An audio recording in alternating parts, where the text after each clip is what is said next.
bitter criticism.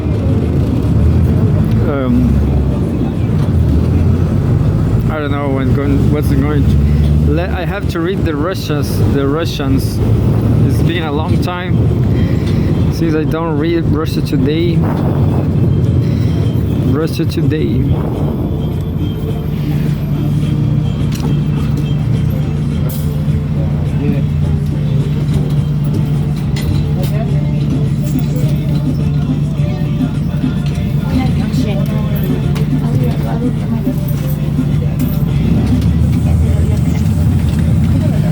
I guess YouTube is still blocking Russia Today, but I'm going to read whatever Russia Today is talking about the conflict.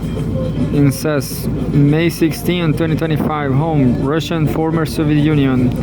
Ukraine conflict could have ended in weeks, Russia's top negotiator. The West's interference in other nations' affairs has already brought grave consequences to Europe, Vladimir Medinsky has warned.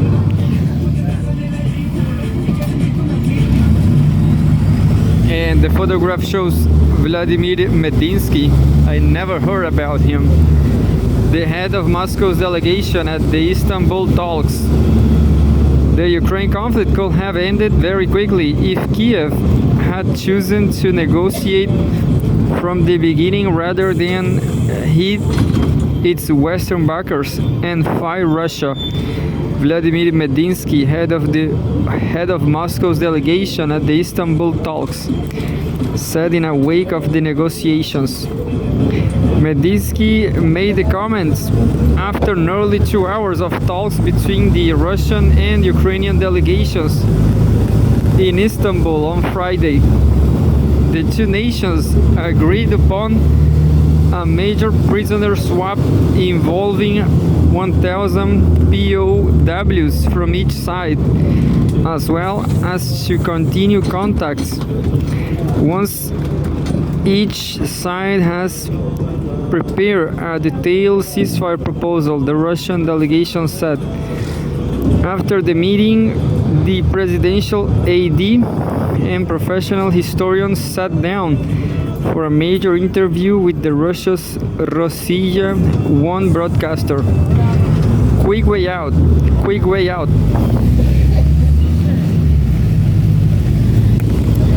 The hostilities between Moscow and Kiev, which have already dragged on for more than 3 years, could have ended in mere weeks, Medinsky believes.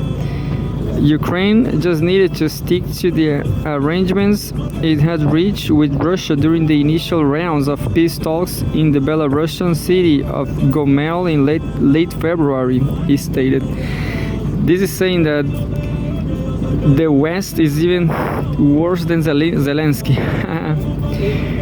Kiev could agree to a peace in late February 2022, but they did not and dragged their feet instead.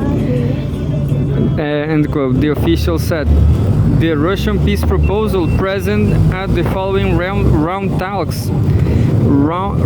of talks, which was held in Istanbul in the spring of 2022, was already less favorable to Ukraine, as it already reflects some quote-unquote changes on the ground, he added. Quote, the Istanbul process was also regrettably disrupted because of the West's direct involvement, end quote. Medinsky stated, blaming the British Prime Minister Boris Johnson's visit to Kiev in May of 2022 for scuttling the initial peace negotiations. According to David Arakamia, who headed the Ukrainian delegation, at that time, Johnson told Kiev to quote-unquote just fight. That's true. British Prime Minister has changed. Boris Johnson began, and then is Indian descendant.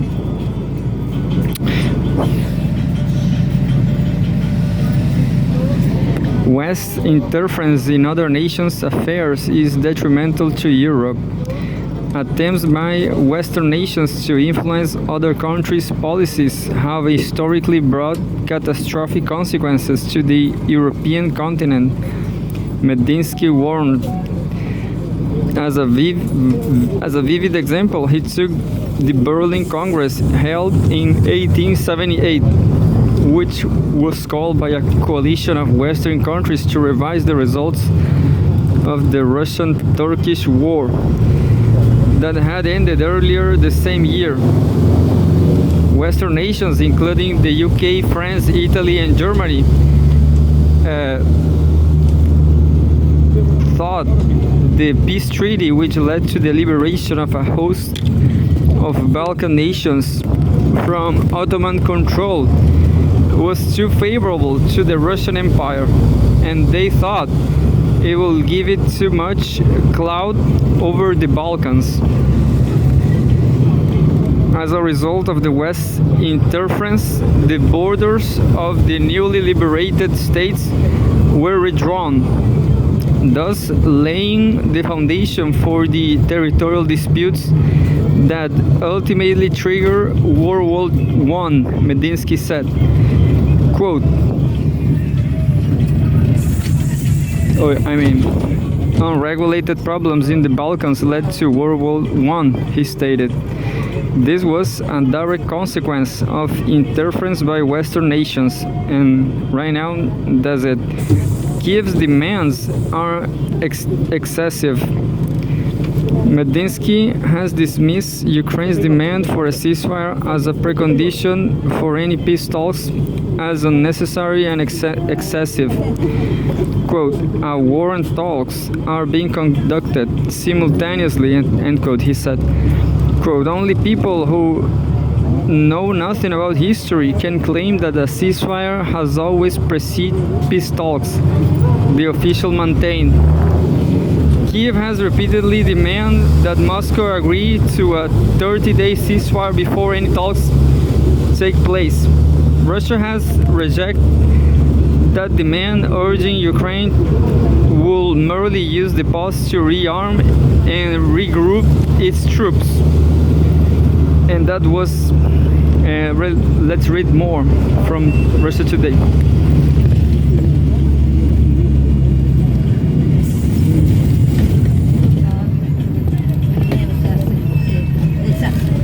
There's a news that says May 16, home Russia and former Soviet Union.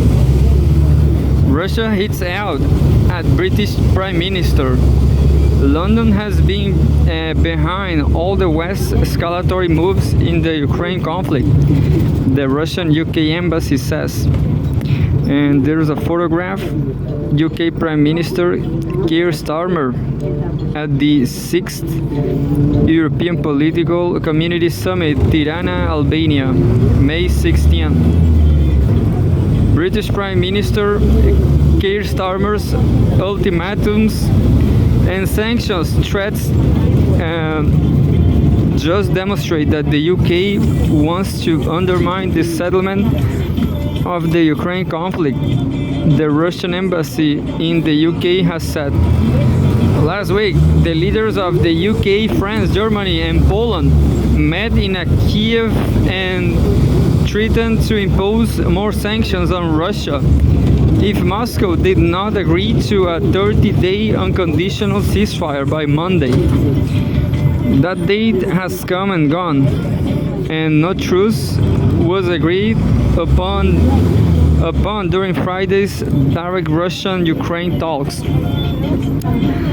Quote, now, having issued that ultimatum, we must be prepared to follow through, because if Russia won't come to the negotiating table, Russian President Vladimir Putin must pay the price, end quote, Starmer said at a security meeting in Albania on Friday. Quote, the Russian position is clearly unacceptable and not for the first time, end quote. The Russian embassy in London has pointed out that Downing Street is not part of the talks between the belligerents. The quote, the British Prime Minister hasty statement claiming that Russia's position at the talks in Istanbul is unacceptable and that the response is being prepared causes outright bewilderment. End quote, the embassy said in a statement on Friday. Quote, highlight. Who it is unacceptable to. We are not negotiating with London. The quote, the British have been behind all the escalatory moves by the West, from supplying offensive weapons to Kiev's military and to using Western long-range missiles against civilians deep in Russian territory, end quote. The embassy wrote, London was the first of Kiev's Western sponsors to send domestic long-range cruise missiles to Ukraine. Quote, now, such ultimatums made against the backdrop of the negotiation process are obviously aimed at complicating or undermining the settlement, end quote. The statement said, quote, it seems Downing Street is not aware of the self-incriminating nature of its actions, end quote. The UK has also scuttled previous peace talks, the embassy noted.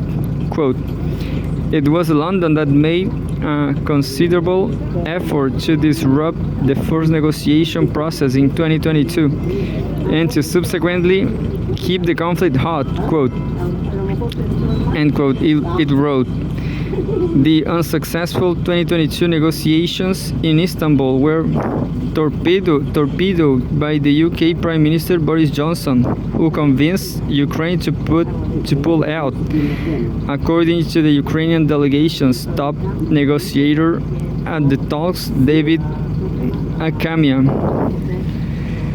And I'm going to read the very last one now.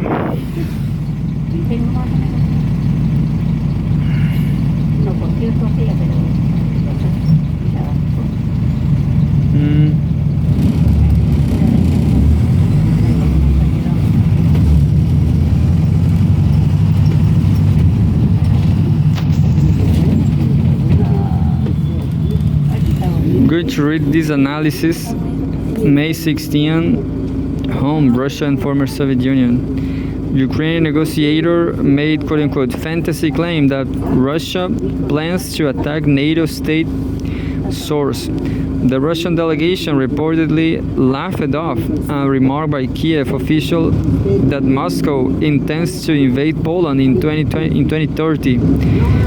A photograph shows Moscow's delegation in the talks with Kiev's representatives at Istanbul's Dolmabas Palace on May 16. A member of the Ukrainian delegation claimed during peace talks on Friday that Moscow is planning to attack Poland in 2030. A source present at the Istanbul negotiations has told Russia Today.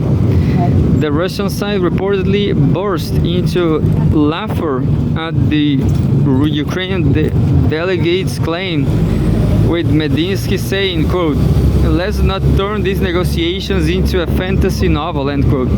Russia Today's source says. The episode unfolded on Friday during the first direct talks between Moscow and Kiev in 3 years.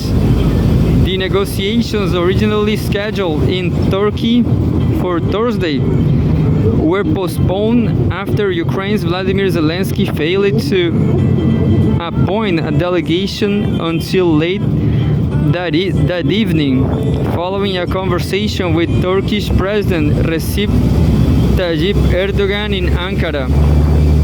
The team was headed by Ukrainian Defense Minister Rustem Umerov.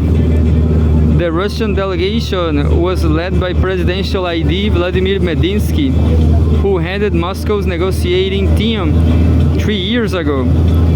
Kiev ultimately unilaterally withdrew from those talks in May of 2022. Russia has repeatedly ridiculed similar accusations made by Western officials, which claim Moscow intends to attack NATO or EU countries. Russian President Vladimir Putin has previously dismissed such statements as quote-unquote nonsense.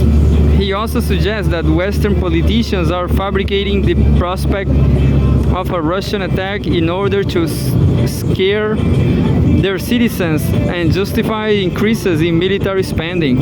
Quote, the collective West is frightening its own population with claims that we are preparing to attack someone, end quote.